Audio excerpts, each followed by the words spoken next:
بسم اللہ الرحمن الرحیم۔ السلام علیکم شامدید۔ شاہدہ 16-17 سال کی ایک حسین و جمیل لڑکی تھی۔ اس کا تعلق مڈل کلاس گھرانے سے تھا۔ اس کا باپ ریلوے میں کلرک بھرتی ہوا تھا اور حالات بتا رہے تھے کہ وہ کلرک کی حیثیت سے ہی ریٹائرڈ ہو جائے گا۔ شاہدہ کا باپ سخت طبیعت کا ضرور تھا مگر گھریلو معاملات میں دلچسپی لیتا تھا۔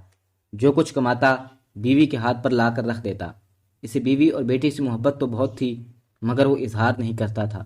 شاہدہ نے جب یہ کہا کہ وہ میٹرک کے بعد اپنی تعلیم جاری رکھے گی تو اس کے باپ نے دفتر سے قرض لے کر کالج میں اس کا داخلہ بھی کروا دیا۔ شاہدہ کی ماں بھی اسے اپنے کام سے کام رکھتی اور شوہر سے گھل مل کر نہیں رہتی۔ اس کی یہی وجہ تھی کہ اس کا خاوند اس سے زیادہ باتیں کرنا پسند نہیں کرتا تھا اور اپنے کام سے کام رکھتا۔ شاہدہ کو اپنی غربت اور کم مائگی کا بہت احساس تھا۔ اس کی سہیلیاں اور آس پڑوس کی عورتیں اس کی خوبصورتی کی تعریف کرتی تو اس کے دل میں خواہش پیدا ہوتی کہ کاش اس کا باپ پیسے والا ہوتا۔ شاہدہ نے جیب خرچ سے پیسے بچا بچا کر ایک موبائل بھی خرید لیا۔ یہ موبائل نہایت چھوٹا سا تھا، فنکشن بھی کچھ نہیں تھے، نمبر ملا کر کسی سے بات کر لو یا پھر ریڈیو سن لو۔ اس کے لیے یہ بھی غنیمت تھا اس نے اپنا نمبر اپنی چند گہری سہیلیوں کو بھی دے دیا تھا۔ محلے میں اس کی ایک بچپن کی سہیلی بھی تھی، اس کا نام فرخندہ تھا۔ دونوں ساتھ ہی کھیل کود کر بڑی ہوئی۔ فرخندہ ایک اسکول میں بطور ٹیچر بھرتی ہوئی۔ کچھ ماہ پہلے اس کی ماں اچانک بیمار ہو کر چل بسی اور اب وہ اس دنیا میں بالکل تنہا تھی۔ اپنی اپنی مصروفیات کے باوجود دونوں اب بھی وقت نکال کر کبھی کبھار ایک دوسرے سے مل لیا کرتی۔ آج بھی وہ دونوں عید کی کچھ شاپنگ کرنے مارکیٹ گئی۔ شاہدہ نے اپنا نیو موبائل فرخندہ کو دکھایا اور اپنا نمبر بھی دیا۔ شاپنگ کر کے وہ گھر لوٹی تو ماں نے اسے کھانا دیا۔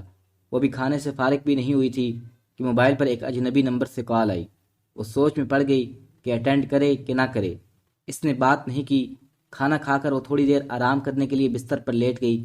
تھوڑی دیر بعد اسی نمبر سے پھر کال آئی۔ اس مرتبہ اس نے ادھر ادھر دیکھتے ہوئے اوکے کا بٹن دبا دیا۔ دوسری طرف سے کسی نے نہایت نرمی اور مہذب انداز میں کہا، شاہدہ پلیز میری بات سنے بغیر فون بند نہیں کرنا۔ میرا نام ناصر ہے اور میں نے آپ کو گول گپے والی ریڑھی پر گول گپے کھاتے ہوئے دیکھا جہاں آپ اپنی دوست کو ایک اپنا موبائل دکھا رہی تھی اور نیو نمبر بھی دے رہی تھی۔ اس نے یہ بھی بتایا کہ وہ ایک امیر باپ کا بیٹا ہے اور اس کے کاروبار میں ہاتھ بٹاتا ہے۔ اس نے جب اسے پہلی بار دیکھا تو اسے اتنی اچھی لگی کہ اس نے سوچ لیا کہ اس سے شادی کرے گا۔ شادی کی خواہش کوئی بری نہیں تھی۔ شاہدہ نے اس بات کا برا نہ منایا مگر اس نے ایک بڑی عقل کی بات کر دی۔ شادی بیاہ کوئی گڑیا گڈے کا کھیل نہیں۔ میں نے کون سا آپ کو دیکھا ہے جو آپ سے شادی کر لوں۔ اس کے کہنے کی دیر تھی۔ اگلے روز وہ اس کے کالج آ پہنچا۔ اس کی چھٹی سے کچھ دیر پہلے اس کا فون آ گیا۔ میں کالج کے گیٹ کے سامنے بلیک کلر کی گاڑی میں بیٹھا ہوں اور دعا کر رہا ہوں کہ تمہیں پسند آ جاؤں۔ نہ پسند آیا تو پھر تمہارے سامنے خودکشی کے سوا کوئی راستہ نہیں ہوگا۔ میں سچ کہہ رہا ہوں، کہو تو قسم کھا لوں۔ شاہدہ سناٹے میں آ گئی۔ وہ اتنی اہم ہے کہ کوئی اس کے لیے خودکشی کرنے پر بھی تیار ہو سکتا ہے۔ اس کی ایک کلاس فیلو قریب آ گئی تھی۔ اس سے مزید کچھ کہے فون بند کر دیا۔ چھٹی کے بعد وہ گیٹ سے باہر نکلی۔ سامنے ہی وہ کار میں بیٹھا نظر آیا۔ وہ اسے پہچانتا تھا۔ اسے دیکھ کر مسکرایا اور گاڑی کے دروازے کھول کر باہر آ گیا۔ اسے دیکھ کر وہ مبہوت رہ گئی۔ وہ نہایت صاف رنگ کا، لمبے قد کا ایک سمارٹ لڑکا تھا۔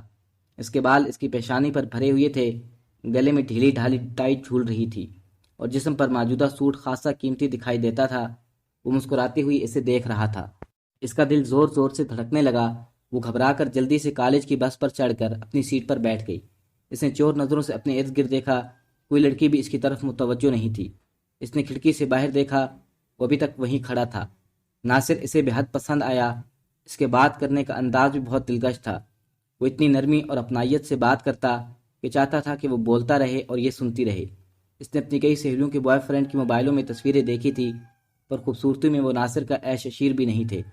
گھر پہنچ کر بھی وہ ناصر کے خیالوں میں ہی گم ہو کر اس نے آئینے میں اپنی شکل دیکھی۔ اسے لگا کہ وہ بھی کسی سے کم نہیں۔ ناصر یقیناً اس کی خوبصورتی سے مرعوب ہو گیا۔ اس کے جدید انداز کے قیمتی کپڑے اور شاندار گاڑی بتا رہی تھی کہ وہ کسی امیر باپ کا بیٹا ہے۔ اپنی بے وقوفی اور کم فہمی کی وجہ سے شاہدہ ناصر کی خوبصورتی اور اس کی عمارت کی جال میں پھنس چکی تھی۔ اب ہر دم اسے ناصر کے فون کا انتظار رہنے لگا۔ ایک روز ناصر نے اسے تسلی دی کہ وہ کبھی اس بات سے پریشان نہ ہو کہ اس کا تعلق غریب گھرانے سے ہے۔ اس نے اسے یہ بھی یقین دلا دیا کہ وہ بہت جلد اپنے گھر والوں کو رشتے کے لیے اس کے گھر بھیجے گا۔ شاہدہ کو یہ سن کر بہت خوشی ہوئی۔ شاہدہ تم یہ سن کر شرما گئی ہوگی۔ کاش میں تمہیں شرماتا ہوا دیکھ سکتا۔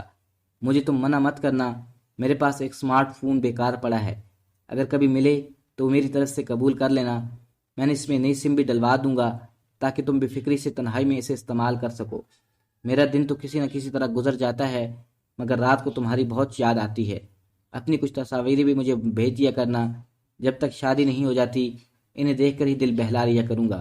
اور ہاں، شادی کے بعد تو میں کم سے کم 1 ماہ تک کام پر نہیں جاؤں گا تاکہ ہر وقت تم ہی دیکھتا رہوں۔ تھوڑے دنوں ہی کی تو بات ہے، پھر تو ہماری شادی ہو ہی جائے گی۔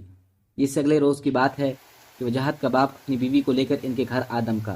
وہ شاہدہ کے باپ کا بچپن کا دوست تھا۔ وہ اپنے بیٹے کے لیے شاہدہ کا ہاتھ مانگنے آیا تھا۔ شاہدہ کا باپ اس رشتے پر نہ صرف راضی تھا بلکہ بہت خوش بھی۔ اپنی سخت طبیعت کی بنا پر اپنے گھر میں کسی سے مشورہ کرنے کی ضرورت بھی نہ تھی اور اپنا فیصلہ بیوی کو سنا دیا۔ شاہدہ کی شادی میرے دوست کے بیٹے وجاہت سے ہوگی۔ یہ خبر سن کر شاہدہ پر تو جیسے قیامت ٹوٹ پڑی۔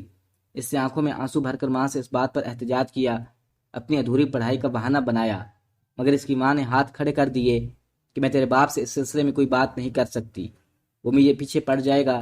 اگر تجھے کوئی اعتراض ہے تو جا کر اسی سے بات کر۔ یہ بات یاد رکھنا کہ ماں باپ جو بھی کرتے ہیں اولاد کے حق میں بہتر ہی ہوتا ہے۔ اس میں اتنی ہمت کہاں تھی کہ باپ سے بات کرتی۔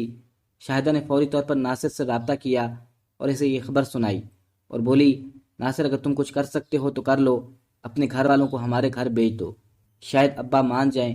یہ بات سن کر ناصر چپ ہو گیا، پھر بولا، میری امی تو اپنی بہن سے ملنے دبئی گئی ہوئی ہیں، 2-3 مہینے وہیں رکیں گی، تو پھر میں کیا کروں؟ مجھ میں اتنی ہمت نہیں کہ اپنے ابا کے سامنے زبان کھولوں۔ وہ بے بسی سے بولی۔ اس کی بات سن کر دوسری طرف کافی دیر تک خاموشی چھائی رہی، پھر ناصر کی آواز آئی، تم شادی کرنے سے منع کر دو، یہ میں نہیں کر سکتی، مجھ میں اتنی ہمت نہیں۔ یہ کہتے ہی شاہدہ کی آنکھوں میں آنسو آ گئے۔ تم میرے ابا کو نہیں جانتے، مجھے ان سے بہت ڈر لگتا ہے، شاہدہ تم مجھے ٹھکرا رہی ہو۔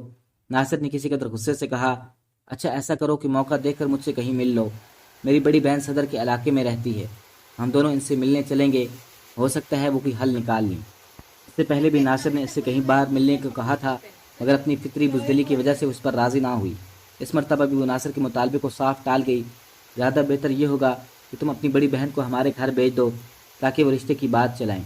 شاہدہ نے روٹوک لہجے میں کہا، تم مجھے غصہ دلا رہی ہو۔ ناصر نے کہا کہ میں چاہتا ہوں کہ باجی تم سے ایک دفعہ مل لیں، پھر ہم آئندہ کا لاہ عمل طے کر لیں گے۔ سوری ناصر، یہ میں نہیں کر سکتی، مجھے کالج جانے کے علاوہ کہیں اور جانے کی اجازت نہیں، اس نے بے بسی سے کہا۔ اس کی بات سن کر دوسری طرف سے فون بند کر دیا گیا۔ اس کے بعد ناصر نے خود سے فون نہیں کیا۔ اس نے کئی بار اس پر رابطہ کرنے کی کوشش کی، مگر اس کی ہر دفعہ یہی رٹ ہوتی کہ اس کی باجی سے ملنے کے لیے آمادہ ہو جائے۔ شاہدہ ایک سیدھی سادی اور ڈرپوک قسم کی لڑکی تھی، وہ اس بات پر راضی نہیں ہوئی۔ 2 ہفتے بھی نہ گزرے، اس کی شادی بڑی سادگی سے ہوئی۔ شادی کے بعد بھی ناصر اس کے دل سے نہ نکل سکا۔ اسے اس بات کا بھی افسوس تھا کہ ناصر نے اسے شادی کے لیے ذرا بھی تعاون نہ کیا۔ ماں اگر اپنی بہن سے ملنے دبئی گئی ہوئی تھی تو اپنی بہن کو ان کے گھر بھیج سکتا تھا۔ دن گزرتے گئے اور اب اس کی شادی کو ہوئے 3 ماہ بیت چکے تھے۔ اتنا عرصہ گزر جانے کے باوجود اس کے دل میں وجاہت کے لیے کوئی جگہ نہ بن سکی۔ وہ نہ اس سے بات کرتی، نہ ہی اس کو دیکھتی۔ وہ کام پر چلا جاتا تو اسے ایک اطمینان کا احساس ہوتا۔ اسے وجاہت سے نفرت تو نہیں تھی، مگر وہ اس سے محبت بھی نہیں کرتی تھی۔ وجاہت بھی نہ جانے کس مٹی کا بنا تھا کہ وہ اس کی بے رخی اور نظر اندازی پر کوئی حرف شکایت زبان پر نہ لایا۔ اس نے شاہدہ سے شادی اپنے باپ کے کہنے پر کی تھی۔ اس سے اپنے باپ سے بے حد محبت تھی، کیونکہ اس کے ساتھ بالکل دوستوں کی طرح رہتا تھا۔ باپ کی خوشی کے لیے وہ گھر میں یہی ظاہر کرتا کہ اس شادی سے بہت خوش ہے۔ وجاہت نے ماں سے بھی شاہدہ کے نامناسب رویے کے بارے میں ایک لفظ تک نہ کہا۔ وجاہت نہیں چاہتا تھا کہ شاہدہ کے بارے میں کوئی منفی بات کر کے گھر کی خوشیوں کو فکر مندیوں میں بدل دے۔ ان تمام باتوں کے باوجود اسے بہت اچھی لگتی تھی۔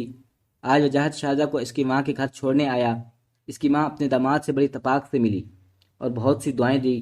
اتنی دیر میں شاہدہ اس کے لیے چائے بنا کر لے آئی۔ وہ چائے پی کر خاموشی سے روانہ ہو گیا۔ شاہدہ نے ٹی وی کا بٹن آن کیا اور اچانک وہ حیرت سے گنگ ہو کر رہ گئی۔ ٹی وی میں ناصر کو دکھایا جا رہا تھا۔ اس کے ہاتھوں میں ہتھکڑیاں لگی ہوئی تھی۔ ڈر اور خوف اس کے چہرے سے عیا تھا۔ اس کے ساتھ اس کے 4 ساتھی بھی اسی حالت میں کھڑے تھے۔ ان ساتھیوں میں ایک لڑکی بھی تھی جس نے اپنے چہرے کو چادر سے چھپا رکھا تھا۔ پاس ہی کرسیوں پر صاحبہ کرام کی ٹیم کے افراد بیٹھے ہوئے تھے اور پریس کانفرنس میں ایک ڈپٹی ڈائریکٹر اس واقعے کی تفصیلات بتا رہا تھا، جس کی وجہ سے ان لوگوں کو پکڑا گیا۔ شاہدہ کے دل زور زور سے دھڑک رہا تھا۔ ڈپٹی ڈائریکٹر نے بتا رہا تھا کہ اس گروہ کے یہ لوگ مختلف حربوں سے نوعمر لڑکیوں کو اپنے جال میں پھانس کر پہلے ان سے دوستی کرتے ہیں، پھر ان دوستی کا جھانسا دے کر اپنی ساتھی لڑکی کے فلیٹ پر بلا کر ان کی نازیبا فلمیں بناتے ہیں اور بعد میں ان فلموں کی تشہیر کرنے کی ان کو دھمکی دے کر انہیں بلیک میل بھی کرتے ہیں۔ اس کام کے لیے انہوں نے کرائے پر ایک فلیٹ رکھا تھا اور اسی فلیٹ میں لڑکیوں کو لایا جاتا۔ ناصر متاثر لڑکیوں سے یہ کہتا یہ فلیٹ اس کی بڑی بہن کا ہے۔ بے وقوف لڑکیاں اس کی بات کو یقین کر لیتی۔ وہ یہ کہہ کر انہیں اس گھر میں بلاتا کہ اس کی بہن اس کی ہونے والی بیوی سے ملنا چاہتی ہے تاکہ فیصلہ کر سکے وہ لڑکی اس کے بھائی کے لیے مناسب ہے یا نہیں۔ وہ لڑکی اس کی بہن نہیں بلکہ اس مکروہ دھندے میں ملوث ان لوگوں کی ساتھی ہے جن لڑکیوں کو یہ لوگ بلیک میل کرتے تھے۔ ان سے وہ ان کی سہیلیوں کے موبائل نمبر بھی زبردستی حاصل کر لیا کرتے۔ ڈپٹی ڈائریکٹر نے بتایا کہ مجرموں کو پکڑنے کی یہ ساری کارروائی فرخندہ نامی ایک لڑکی کی شکایت پر عمل میں لائی گئی۔ وہ ان لوگوں کی بلیک میلنگ کے ہاتھوں سخت پریشان تھی۔ وہ کسی اسکول میں بچوں کو پڑھاتی جہاں سے 15,000 روپے ماہانہ ملتا۔ ان 15,000 روپوں میں اسے ہر ماہ 5,000 روپے ناصر کو دینا پڑتے۔ شاہدہ یہ باتیں سن رہی تھی جب ٹی وی میں کیمرہ فرخندہ نامی لڑکی پر آیا تو باوجود اس کے اس نے نقاب سے اپنا چہرہ چھپا رکھا تھا، شاہدہ نے اسے اس کی آنکھوں سے پہچان لیا۔ وہ اس کی بچپن کی سہیلی فرخندہ ہی تھی۔ اسے احساس ہو گیا کہ ناصر نے کہیں اسے دیکھ لیا ہوگا اور کہیں سے اس کا نمبر لے لیا ہوگا۔ شاہدہ کو جھرجھری سی آئی۔ وہ دولت اور رسوائی کے گڑھے میں گرنے سے بال بال بچی۔ اسے اب اپنا سخت گیر باپ اور باپ کے حکم پر سر جھکا دینے والی ماں بہت اچھی لگ رہی تھی۔ اس کے ذہن میں یہ بات بھی آئی کہ ماں باپ اپنی اولاد کے لیے جو بھی کرتے ہیں اچھا کرتے ہیں۔ شاہدہ نے لرزتے ہاتھوں سے ریموٹ اٹھا کر ٹی وی بند کر دیا اور بستر پر گر پڑی۔ وہ اس بات پر شکر ادا کر رہی تھی کہ وہ بہت بڑی تباہی اور بدنامی سے بچ گئی۔ وہ سوچنے لگے کہ لڑکیوں کے لیے دنیا میں صرف ماں باپ، بہن بھائی اور شوہر ہی ہوتے ہیں جو انہیں تحفظ دیتے ہیں، باقی غیر تو سب بے دردی سے اپنا مفاد نکالنا جانتے ہیں۔ تھوڑی دیر بعد جب اس کی حالت سنبھلی تو اس نے اپنا وہی چھوٹا سا موبائل اٹھایا اور وجاہت کا نمبر ملانے لگی۔ نمبر ملا تو اس کے کچھ کہنے سے پہلے اس کے کانوں میں وجاہت کی حیرت بھری آواز آئی، شاہدہ خیریت تو ہے؟ کیسے فون کیا؟ وہ بولی، چھٹی کے بعد آ کر مجھے لے جائیے، میرا دل نہیں لگ رہا، مجھے آپ، امی اور ابا بہت یاد آ رہے ہیں۔ یہ کہتے کہتے اس کی آواز بھر آ گئی۔ دوسری طرف چند لمحوں تک تو خاموشی چھائی رہی، پھر اس کے کان میں وجاہت کی شوق آواز سنائی دی، پہاڑ میں جائے چھٹی، میں ابھی آ رہا ہوں، تیار ہوتی ہوں۔ شاہدہ نے اپنے آنسو ضبط کرتے ہوئے فون بند کر دیا۔ اپنا سامان بیگ میں ڈالتے ہوئے وہ سوچ رہی تھی کہ اپنے ماں باپ اور شوہروں کی عزتوں کا خیال رکھنے والی لڑکیوں کی زندگی کتنی قابل رشک ہوتی ہے۔ وہ شادی سے پہلے اپنے ماں باپ کے گھر میں بڑی عزت اور احترام سے وقت گزارتی ہیں اور شادی کے بعد مرتے دم تک اپنے شوہر کے گھر میں۔ وہ لڑکیاں جو اپنی عزت کے ان رکھوالوں کی قدر نہیں کرتی، ناصر جیسے شیطان اور درندہ صرف لوگ قدم قدم پر کھاد لگائے ہوئے بیٹھے ہوتے ہیں۔ دوستو، ویڈیو کو آخر تک دیکھنے کا شکریہ۔ کمنٹس میں بتائیے گا آپ کو یہ کہانی کیسی لگی۔ ملتے ہیں ایسی نئی دلچسپ کہانی کے ساتھ، تب تک کے لیے اللہ حافظ۔